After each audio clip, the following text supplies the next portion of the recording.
आज का युवा सोशल मीडिया का ज़माना है, सभी को दिखावा ज़्यादा पसंद हो रहा है। अपनी कमाई कम है और दिखावा ज़्यादा कर रहे हैं, जिसकी वजह से वो माइनस में जाते जा रहे हैं। गुरु बन के बैठे हैं जो हमारे धर्म के, जो झूठे गुरु हैं।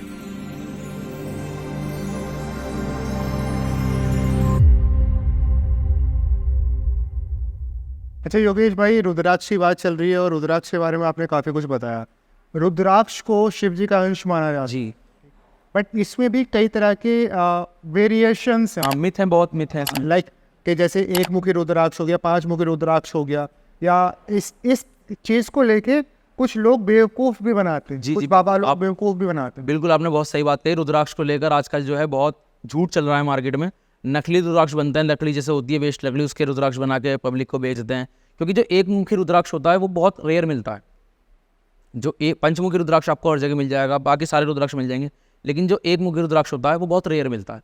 तो लोग क्या करते हैं कमाई के लिए, जो हमारे कहना चाहूँगा जो हमारे गुरु ही हैं, गुरु बन के बैठे हैं जो हमारे धर्म के, जो झूठे गुरु हैं, वो लोग क्या करते हैं अपने केवल स्वार्थ के लिए नकली लकड़ी के या नकली प्लास्टिक के रुद्राक्ष को असली बताकर पब्लिक को बेच देते हैं, सिर्फ कमाई के उद्देश्य से, जो कि गलत है। रुद्राक्ष एक ही बहुत पवित्र चीज़ है।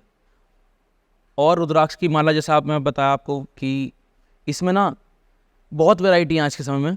आप किसी भी दुकान पे जाओगे वो आपको 10 वैरायटी दिखा देगा रुद्राक्ष की, लेकिन एक असली रुद्राक्ष की पहचान बहुत ही कम व्यक्ति कर पाते हैं। शायद मैं कहूँ मेरे को भी असली रुद्राक्ष की पहचान नहीं है, बस एक हम सामने वाले पे विश्वास करके ले लेते हैं। योगेश भाई, आज का युवा गलत चीज़ों में ज़्यादा जल्दी अट्रैक्ट हो जाता है, लेकिन वो दिखाना ये चाहता है कि वो गलत नहीं है। इस मेंटलिटी पे आप क्या कहोगे? आज का युवा सोशल मीडिया का ज़माना है, सभी को दिखावा ज़्यादा पसंद हो रहा है। दिखावे के चलते लोग अपने आप को कि अपनी कमाई कम है और दिखावा ज़्यादा कर रहे हैं, जिसकी वजह से वो माइनस में जाते जा रहे हैं। अगर वो अपनी कमाई के हिसाब से चलेंगे तो वो कभी गलत नहीं जाएंगे। थोड़ा सा मैं सभी से निवेदन करूँगा कि भक्ति को भी ज़रूरत है। भक्ति जो है हमारे मन को स्थिर रखती है, हमारे दिमाग को शांत रखती है और हमें सही राह पे ले जाती है। जो समय हम गलत कामों को दे रहे हैं, अगर वो समय हम भक्ति में लगाएंगे तो हमें एक सही राह मिलेगी। अच्छा योगेश भाई, मैं ना ये भक्ति वाली चीज़ से मैं एक किस्सा अपना एक शेयर करना चाहता हूँ, क्योंकि ये ऐसे मुद्दे पे बात चल रही है। आज से 1-1.5 साल पहले तक मैं उस टाइप का था कि कभी पूजा कर ली तो कर ली, अदरवाइज नहीं करी। तुम्हें मेरे बारे में पहले से पता है, हम काफ़ी अच्छे परिचित हैं। बट ये चीज़ मैंने खुद ने अपनाई है कि चाहे वो किसी भी तरह से सही, चाहे घर वालों के प्रेशर से सही या कुछ भी सही, आप केवल 1 हफ्ते सच्चे मन से भक्ति करके देख लो, 8वें दिन आपको कोई हटा नहीं सकता। बिल्कुल सही बात। दुनिया इधर की उधर हो जाए और पॉजिटिविटी और आपकी एनर्जी वो इतनी बढ़ जाएगी आपकी लाइफ में कि आपने चीज़ों को कभी सोचा भी नहीं होगा कि मैं खुद ये सब कर सकता हूँ। अच्छा योगेश भाई, ये सब बातें हमने की। पहाड़ों पे लोग जाते हैं, जैसे केदारनाथ हो गया जी या और भी हमारे तीर्थ स्थल हैं, जी बट वहाँ पे चढ़ाई करने की बजाय वो लोग जानवरों का इस्तेमाल करते हैं वो बाबा के दर्शन करने के लिए, या किसी भी और देवी देवता के या भगवान के दर्शन करने के लिए। जी। इसको आप किस तरीके से देखते हैं या किस तरीके से कहना चाहेंगे? इसके लिए भी ना इस बात पे कई सोशल मीडिया पे वीडियो वायरल होती हैं। इसको मैं आपको खोल के समझाता हूँ कि क्या चीज़ है। देखिए, हर किसी का ना एक कमाई का जरिया है, और जिस तरीके से हम अगर आज अपनी मेहनत करना बंद कर देंगे तो हमारे पास पैसा नहीं आएगा, पैसा नहीं आएंगे तो हम अपना पेट नहीं भर पाएंगे। उसी तरह जानवरों का हिसाब है कि जानवर भी मेहनत करते हैं इंसान की सहायता से, जिससे उनको भोजन मिलता है, लेकिन किसी का गलत इस्तेमाल करना गलत है। अब जैसे हम जवान हैं, हमारे शरीर में ताकत है, फिर भी हम घोड़े पर चल रहे हैं तो वो गलत है। हमारी माता बहनें हैं बहुत सी, हमारे पिता समान मान लो, कोई बूढ़े व्यक्ति हैं जिनकी पैरों में जान नहीं है लेकिन उन्हें केदारनाथ की दर्शन की इच्छा है, तो उनका घोड़े पर जाना सही है। क्योंकि भाई देखो, उनके शरीर में इतनी जान नहीं है कि वो पैदल जा सके, लेकिन उनको दर्शन करने की इच्छा है। लेकिन जवान व्यक्ति, युवा घोड़े पर जा रहा है, वो गलत है। बिल्कुल। और जो बूढ़े व्यक्ति घोड़े की सहायता से दर्शन करने जा रहे हैं, वो जो पैसे घोड़े मालिक को देते हैं, घोड़े मालिक उसमें अपना भी घर चलाता है, उस घोड़े का भी पेट भरता है।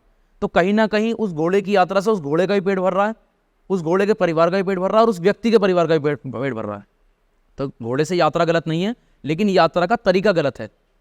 मैं सभी युवाओं से निवेदन करूँगा कि अगर आप जा रहे हैं कहीं भी पहाड़ों पर तो अपने पैरों पर यात्रा करें, घोड़े की सहायता ना लें।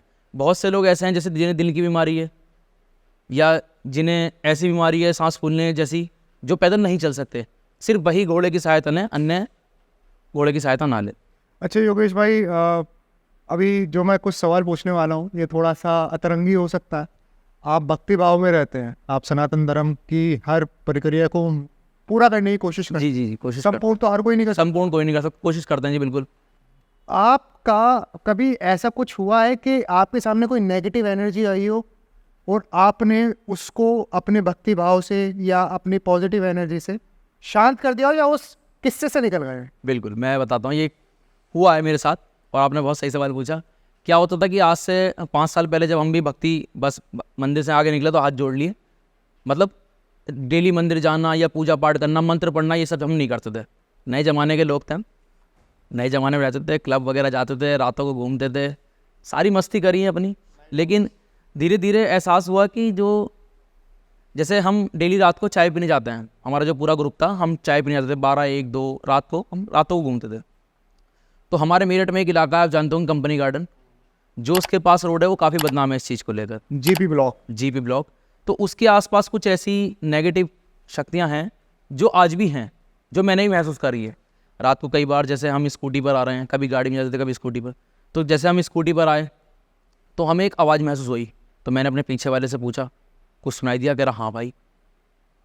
तो मैंने नहीं डरा, मैं शुरू से इस चीज़ को लेकर नहीं डरा हूँ कि भगवान का नाम अपने मन में रखोगे तो तुम्हें कोई शक्ति हरा नहीं सकती, कोई नेगेटिव शक्ति तुम्हें हरा नहीं सकती। आप जो सात्विक शक्ति है उसका अगर पूजन कर रहे हो तो भगवान आपके साथ है। तो मैंने एक बार पीछे देखा, मेरे साथ वाले नहीं नहीं पीछे मत देखा, पीछे मत देखा, तो आगे चलता रहे। जैसे मैं आगे चल रहा हूँ तो वो आवाज़ और तेज हो रही है। अच्छा। तो दोनों तरीके से सोचते हैं हम वैज्ञानिक तरह से, कोई गाड़ी तो नहीं है, गाड़ी में साउंड बज रहा हो, क्या पता उसकी आवाज़ हो या कुछ हो यहाँ पर। लेकिन मैंने स्कूटी रोक दी तुरंत, वहाँ गुप अंधेरे में स्कूटी रोक के मैंने चारों तरफ देखा, कोई नहीं, और वो आवाज़ मेरे पास और तेज होती जा रही है। अच्छा। मैंने स्कूटी रोकी, मैंने बाबा का नाम लिया मन में, अपनी माँ काली को याद किया, क्योंकि जो मेरी इष्ट है वो माँ काली है। मैंने अपनी माँ काली को याद दिया, अब जो होगा देखा जाएगा, अब आ जा भाई जौन सा भी है। और मैं स्कूटी चलाता रहा और भजन गाता रहा माँ काली का। माँ काली की गाती है, अम्बे तू है जगदम्बे काली। मैं जोर जोर से वो भजन गा रहा हूँ कि मैं मानता हूँ कम से कम आधा किलोमीटर मेरी आवाज़ जा रही होगी, इतनी जोर से भजन गा रहा हूँ मैं, अम्बे तू है जगदम्बे काली, और गाता हुआ चल रहा हूँ और सही सलामत कुछ नहीं। ये होती है भक्ति की, ये होती है भक्ति की ताकत, भक्ति की शक्ति जी। उन युवाओं के लिए शायद ये पॉडकास्ट एक संदेश बन सकता है जो क्लब्स में जाके दारूबाजी में, लड़कीबाजी में या नशेबाजी में अपने समय को व्यर्थ कर रहे हैं, अपने जीवन को व्यर्थ कर रहे हैं। योगेश भाई, आज आपने समय निकाला और हमें इतना सब कुछ बताया। जाते जाते मैं आपसे एक चीज़ और पूछना चाहूँगा। आज हर कोई अखंड भारत की बात करता है जी, पर शायद उसको किस तरीके से बनाया जाए ये हर कोई नहीं बताता। देखिए, इसका सबसे बड़ा मुझे मुख्य कारण है अखंड भारत हमारा अभी तक ना होने का, वो है हमारी एकता ना होना।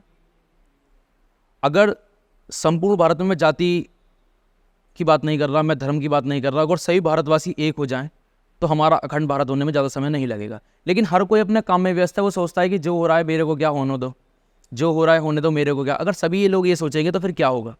सही बात।